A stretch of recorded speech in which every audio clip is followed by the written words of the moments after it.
Hello and welcome to the YouTube channel of Essence Institute, Gandhinagar, Jammu. I am Vivek and I shall be taking up few topics of Indian economy for UPSC Civil Services exam. Many of the topics I have covered in the physical classes that we used to conduct before Corona happened, and the remaining topics I shall be discussing with you through these videos, which I shall be starting from today.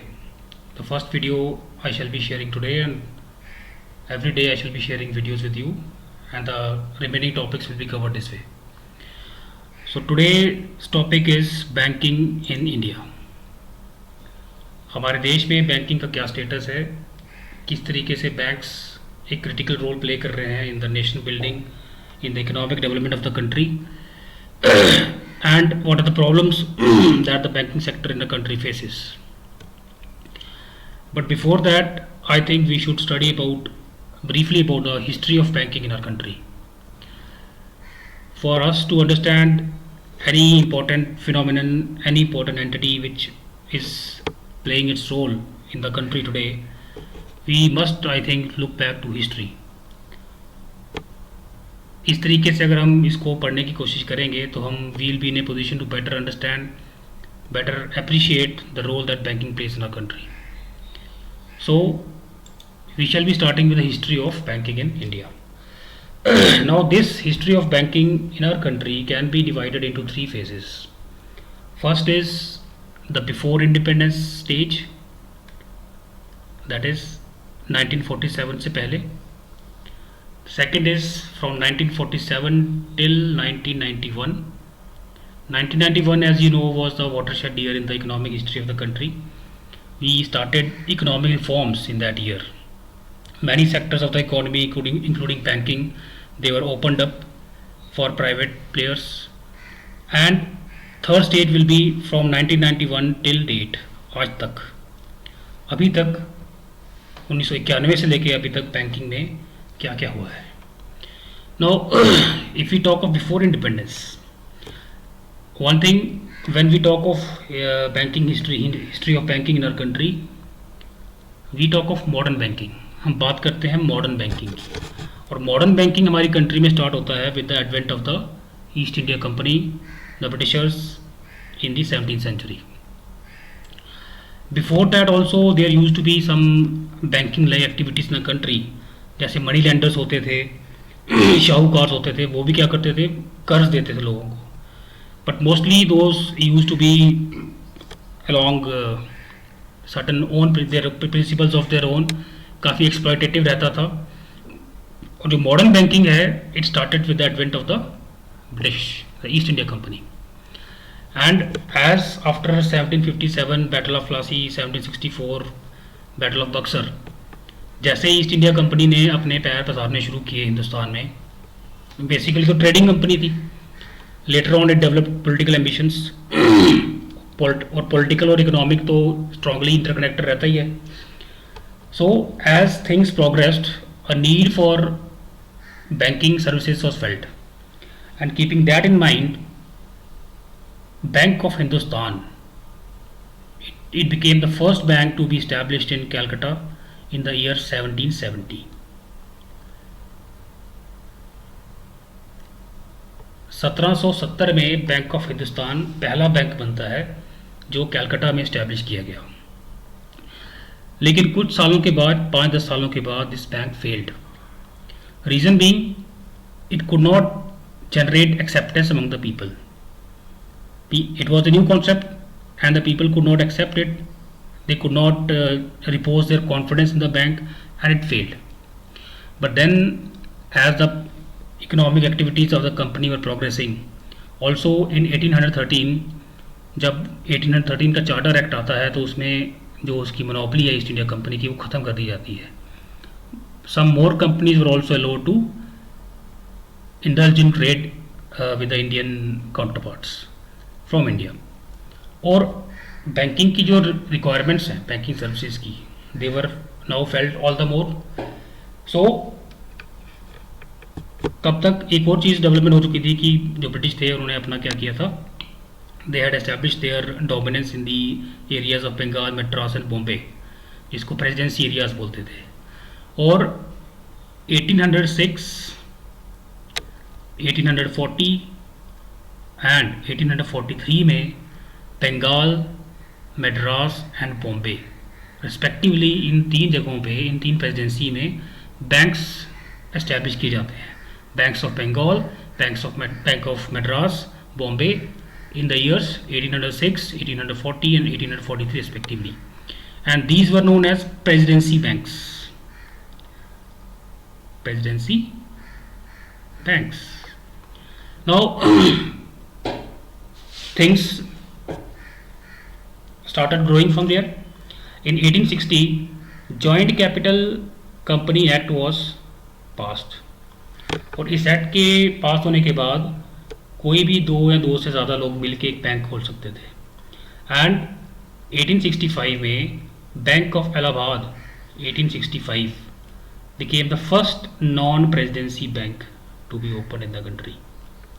ये पहला non presidency area से बाहर का bank था जो establish किया गया 1865 में।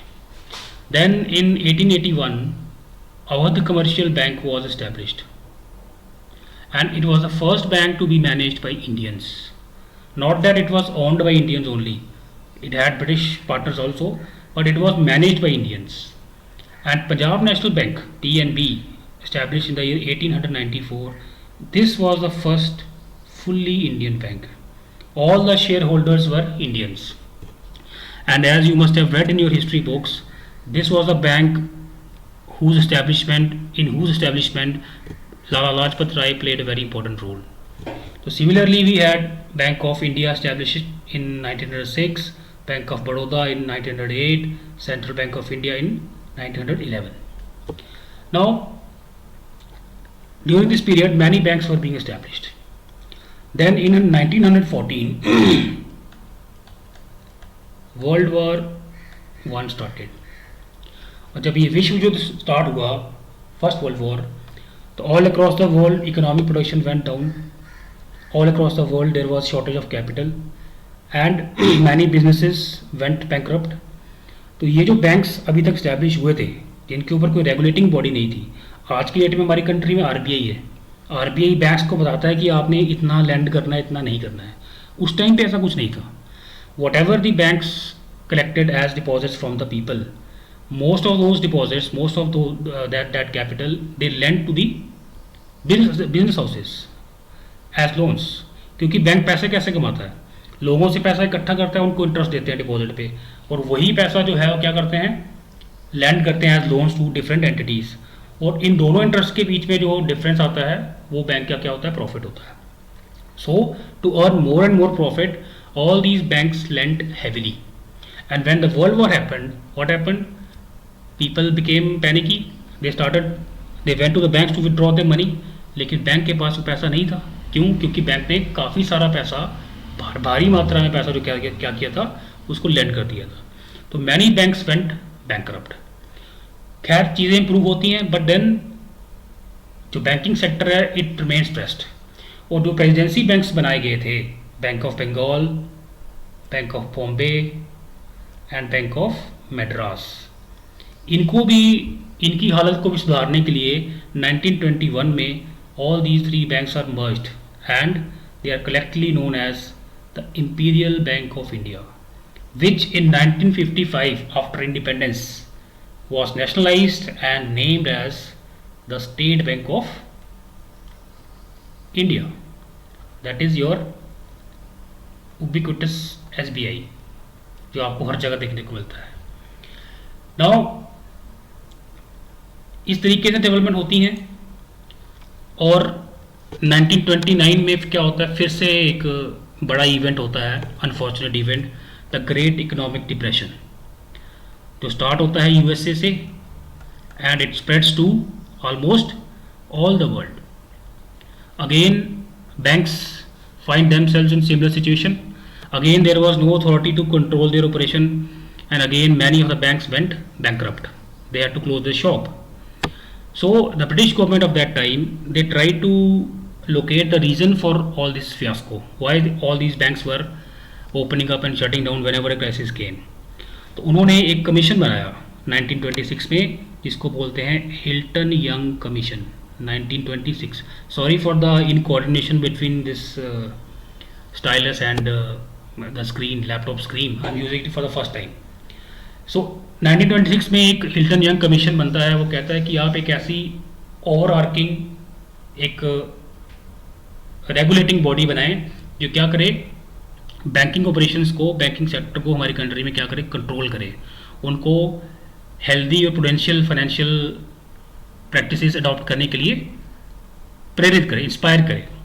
एंड बेस्ड ऑन दिस या commission recommendations, RBI reserve bank of India act पास होता है 1934 में. And in April 1935 the reserve bank of India is established. April 1935. RBI was also a private bank initially, but it was assigned the role of a banking regulator in the country. It was assigned the role of, say, printing currency. इस तरीके से banking sector में चीज़ें develop होती हैं independence तक. और then we get independence in 1947, 15 अगस्त 1957 आज़ादी मिलती है. एंड एज यू नो कि जो हमारी गवर्नमेंट्स थी of the day immediately after independence, the first few decades after independence, they were heavily leaned towards what, socialist philosophy. तो नेहरूवियन इकोनॉमिक्स है, नेहरूवियन फिलोसफी थी टुवर्ड्स इकोनॉमी. वो क्या थी, दैट जो बड़े बड़े इदारे हैं, बिग टिकट जो बिजनेस एंटरप्राइजेस हैं, जो फैक्ट्रीज हैं, डैम्स हैं, बैंक्स हैं, they should be what, they should be under the control of the government. Why? Because we had chosen the planning model. We wanted to do planning in economic planning in our country. और economic planning में कौन सा source कहाँ जाना है, कहाँ पे कितना लोन जाएगा, किस सेक्टर में कितना क्रेडिट जाएगा, क्या इंटरेस्ट रेट रहेंगे, किस सेक्टर को बढ़ावा देना है, किसको डिस्करेज करना है. All these activities, all these plannings and policies of the governments, they could be materialised only if the government had control over the most important subsector of the economy, that was banking. The first step that we did after independence was that in 1949, on 1st January 1949, we nationalized the Reserve Bank of India. RBI को क्या किया गया, nationalise. अब nationalisation का क्या मतलब होता है?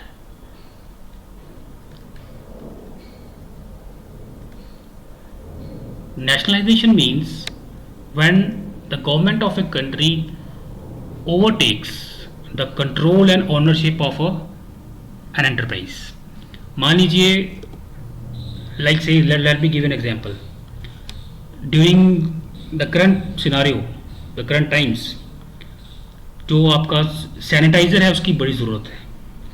वो गवर्नमेंट चाहती है, सबको पता है कि हर एक इंसान के पास सैनिटाइज़र होना चाहिए यूज़ करने के लिए. और आज की डेट में क्या है, most of these sanitiser they are being made by the private factories, private sector factories.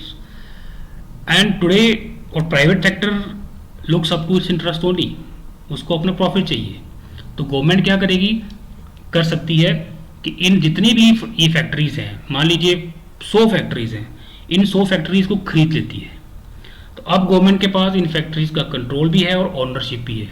कितनी प्रोडक्शन करनी है, क्या प्राइस रखना है सैनिटाइजर का, ये सब किसके हाथ में है, गवर्नमेंट के हाथ में है. तो नेशनलाइजेशन का मतलब है जब गवर्नमेंट क्या करती है, किसी इकोनॉमिक एंटिटी को खरीद लेती है, उसकी ओनरशिप ले लेती है, उसके शेयर्स खरीद लेती है और उस पर कंट्रोल भी खुद ही करती है. Now what was the need for nationalisation in our country? As I discuss with you कि जो प्राइवेट बैंक्स हैं, 47 से पहले सारे ही प्राइवेट बैंक्स थे. और जितने भी प्राइवेट बैंक्स हैं, एज आई टोल्ड यू, कोई भी प्राइवेट एंटिटी है, it will look up to its profit. सबसे पहले उसका अपना प्रॉफिट चाहिए. उसका जो स्प्रेड है, that is limited by its profit motive. And banks at that time they catered mostly to the needs of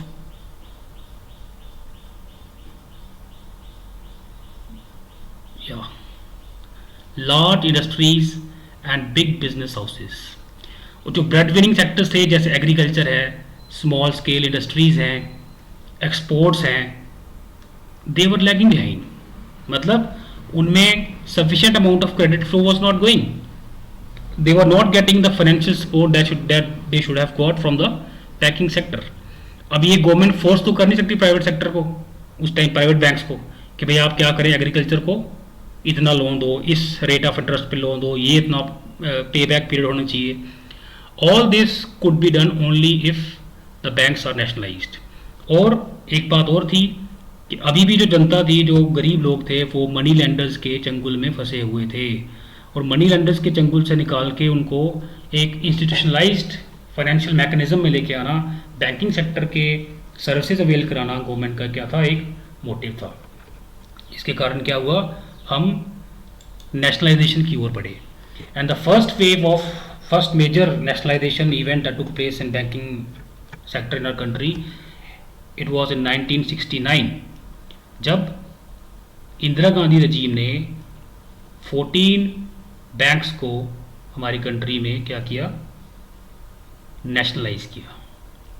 14 banks, all those private sector banks which had a capital of rupees 50 crores or more, they were nationalized. And second wave of nationalization took place in the year 1980 when 6 more banks were nationalized, जिनका capital 200 crore से ज़्यादा था. अब ये कौन कौन से bank थे, सारे ही बैंक थे, Punjab national bank, bank of Maharashtra, ये सब एवरी बैंक. उनका नाम याद करने की आपको ज़रूरत नहीं है. तो 6 मोर इन 1980.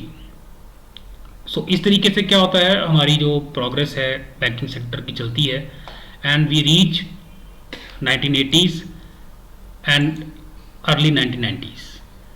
Before that one thing, yes, that in 1975, based on the recommendations of the Narasimhan Committee, regional rural banks were established, RRBs. क्योंकि majority of the population lived in the rural areas, even today it lives. तो specifically target करना rural sector को, उनकी needs को, उनकी credit needs को, उनकी banking facilities की नीड्स को हमने क्या किया, उसको ध्यान में रखते हुए what we did, established regional rural banks in 1975, starting in 1975. एक और डेवलपमेंट हुआ, अब रूरल एरियाज़ के लिए तो हमने आरआरबी बना दिए. अब कुछ ऐसे सेक्टर थे जिन सेक्टर्स का ग्रो करना हमारी कंट्री के लिए, हमारी इकोनॉमी के लिए बहुत ज़्यादा ज़रूरी था. प्रायोरिटी बेसिस के ऊपर we wanted that these sector should grow for the overall economy, for the overall country to further grow. Now वो सेक्टर कौन कौन से थे, एग्रीकल्चर, हाउसिंग, फॉरेन ट्रेड, उसी से फॉरेन एक्सचेंज आएगा, इंडस्ट्री. तो इन सेक्टर्स की फाइनेंशियल नीड्स को ध्यान में रखते हुए एक हेल्दी, वाइब्रेंट और सेंसिटिव फाइनेंशियल इकोसिस्टम इन सब सेक्टर्स को बनाने के लिए हमने क्या किया, कुछ ऐसे बैंकिंग इंस्टीट्यूशंस बनाए which were specifically targeted, specifically mandated to develop financial practices, financial ecosystems for these sectors. जैसे हमने बनाया नाबार्ड 1982 में, national bank for agriculture and rural development. ये क्या करता है, रीफाइनेंस फैसिलिटीज़ देता है. Then we founded EXIM bank, export import bank in the year 1982, जिसका एम क्या था, किसी तरीके से फॉरेन ट्रेड को बढ़ावा देना. फॉरेन ट्रेड लॉपसाइडेड था, it was heavily tilted against India. We had a negative balance of trade, as you know. Balance of payments बड़े बिगड़ रहे थे, जो आपको याद होगा in the classes on economic reforms when we study the background. तो 80s में काफ़ी कुछ होता है जिसके कारण क्या होता है, बैलेंस ऑफ पेमेंट क्राइसिस आता है. तो ऐसा नहीं कि हमने उसको इम्प्रूव करने के लिए कुछ नहीं किया. We established EXIM Bank in 1982 towards that. और नेशनल हाउसिंग बैंक हमने बनाया. हाउसिंग नीड्स, अब घर बनाना एक बहुत बड़ा काम है. हर बंदों को, हर इंसान को क्या चाहिए होता है, फाइनेंस चाहिए होता है. तो नेशनल हाउसिंग बैंक बनाया गया 1988 में to cater to the financial needs of the housing sector. Similarly, we established SIDBI, SIDBI, Small Industries Development Bank of India in 1990. Small industries sector की financial needs को ध्यान में रखते हुए. सो 80s के दशक के बाद हम पहुंचते हैं 1990-91 में. And as you know we had a serious balance of payment crisis and we went to the World Bank group कि भाई हमें क्या करिए, इस बैलेंस ऑफ पेमेंट क्राइसिस से बाहर निकालिए. And what they did, they suggested some reforms कि आप क्या करें, ये रिफॉर्म्स अपनी इकॉनमी में लेके आएँ. And based on that in 1991 under the leadership of the then prime minister mister P V. Narasimha Rao and then finance minister doctor Manmohan Singh, हम 1991 में इकोनॉमिक रिफॉर्म्स लेके आते हैं. The LPG model, liberalisation, privatisation, globalisation, ये हम डिटेल में क्लास में पढ़ चुके हैं. इस मॉडल के तहत, इस अप्रोच के तहत हमने क्या किया, हमने अपने इकोनॉमी के बड़े सारे सेक्टर्स को ओपन अप किया. All those areas which were previously reserved for the government including banking, they were now opened up, उनको खोला गया. प्राइवेट प्लेयर्स अब इसमें पार्टिसिपेट कर सकते थे. और बैंकिंग की अगर बात करें तो बैंकिंग में हमने 47 से लेके 1991 तक क्या किया था, सबसे मेजर इवेंट था nationalisation.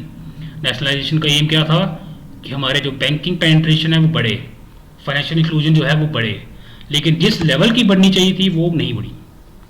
That the targeted level of financial inclusion could not be achieved through all the measures that were taken after 1947.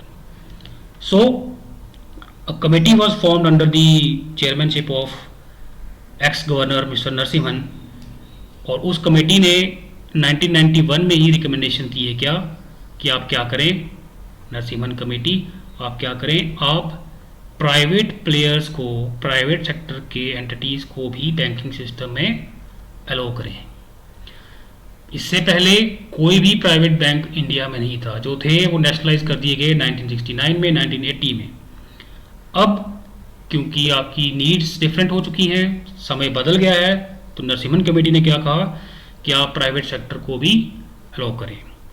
और इस रिकमेंडेशन के बाद रिजर्व बैंक ऑफ इंडिया ने क्या किया, इसने 10 प्राइवेट एंटिटीज़ को लाइसेंस दिया, जिसमें आज की डेट में उसमें से कुछ 5-6 जो हैं वो आज भी अच्छी हालत में है. ICICI, HDFC bank, axis bank, जो पहले UTI बैंक था, इंडसइंड बैंक, DCB, ये सारे first wave of privatisation, first wave of liberalisation के प्रोडक्ट्स हैं. इनको तब मार्केट में उतारा गया था. देन फिर समय बदलता है, फिर बड़ी सारी डेवलपमेंट्स होती हैं, तो नरसिम्हन कमेटी दोबारा बनाई जाती है और 1998 में वो क्या कहती है कि आप और प्राइवेट प्लेयर्स को लेके आइए. तो as a result RBI gave licence to first Kotak Mahindra Bank in the year 2001 and Yes Bank which is a no bank now, Rana Kapoor. तो येस बैंक 2004 में और कोटक महिंद्रा 2001 में लेके आते हैं. तो third round of bank licensing took place इन 2015, जब IDFC बैंक बन गया और बंधन बैंक, ये सब प्राइवेट बैंक्स हैं, ये मार्केट में आते हैं. और आपको याद होगा RBI ने एक कमेटी बनाई थी on financial inclusion. If you remember a very famous statement of Dr. Manmohan Singh, the father of economic reforms in the country. He has on record said that the benefits of economic reforms have not reached up to 75% of the population of the country. 75% जो population है हमारी देश की, उस तक economic reforms के benefits जो हैं, इकोनॉमिक रिफॉर्म्स के जो बेनिफिट्स हैं वो नहीं पहुंच पाए हैं. एंड GDP आपका बढ़ा है, आपके फॉरेक्स रिजर्व्स बढ़े हैं, but then your relative poverty, the gap between the rich and the poor has वाइडेड. और एक कारण जो माना गया वाई दिस हैज हैपेंड, उसमें इसका एक कारण ये माना गया that majority of the population in the country is not financially included, they are financially out of the system. किसी का अकाउंट नहीं है, जब बैंक अकाउंट नहीं होगा, बैंक में जाएगा नहीं कोई, तो क्या होगा? They will not be able to know what facilities the banks are offering. तो आरबीआई ने एक कमेटी बनाई and it was headed by one of the deputy governors of RBI, mister Nachiket Mor. Nachiket Mor ने क्या कहा? Nachiket Mor committee on financial inclusion. This committee, among other things, it recommended the establishment of two new kinds of banks, payment banks and small banks. Detail में पढ़ेंगे payment banks क्या होते हैं, small banks क्या होते हैं। तो ये डिफ्रेंशिएटेड बैंकिंग के तहत आते हैं, नीश बैंकिंग के तहत आते हैं। पेमेंट बैंक जैसे ब्रीफ में अगर आपको बताऊं, ये रिस्क फ्री बैंक्स होते हैं, risk free. They can not lend, they do not issue credit cards. कुछ 1 लाख तक की लिमिट की डिमांड डिपॉजिट ले सकते हैं, ठीक है। स्मॉल एटीएम कार्ड दे सकते हैं। Small banks are specifically targeted to sectors like जो अंडर सर्व्ड या अनसर्व्ड बैंकिंग सेक्टर्स हैं इकोनॉमी के, जैसे सपोज मार्जिनल फार्मर्स हैं, मार्जिनल फार्मर्स, माइक्रो एंटरप्राइजेज हैं। इन सब की बैंकिंग नीड्स को फुलफिल करने के लिए स्मॉल बैंक्स इस्टेब्लिश किए गए हैं। उसका आइडिया नचिकेत मोर कमेटी ने दिया। Now more on the payment banks and the small banks in the next lecture. In the next lecture I shall be covering the structure of banking in a country, what are different types of banks available in our country, what are their functions, and obviously what are the problems that the banking sector faces even today. Problems never end. With the passage of every new generation, new set of problems come. तो नई problems क्या generate हो रही है banks में? घोटाले आप देखने को मिलते हैं आपको, कोई पैसा लेके भाग गया, कोई पैसा लेके भाग गया। एनपीएस का क्या इशू है, नॉन परफॉर्मिंग एसेट्स का क्या इशू है, कौन कौन सी रिकमेंडेशंस आई हैं उन इस एनपीएस को मिनिमाइज करने के लिए, इंटरनेशनल नॉर्म्स क्या हैं, बेसल नॉर्म्स क्या हैं, बेसल 1, 2, 3 क्या है वो, किस तरीके से आपने क्या करना है अपने बैंकिंग सेक्टर को उसमें डालने की हम कोशिश कर रहे हैं, किस तरीके से हम अपने फाइनेंशियल सिस्टम को इंसुलेट करते हैं from the shocks which are generated elsewhere in the world economy. All these issues will be dealt with in detail in the coming lectures. So for today, bye bye, have a nice day, good luck.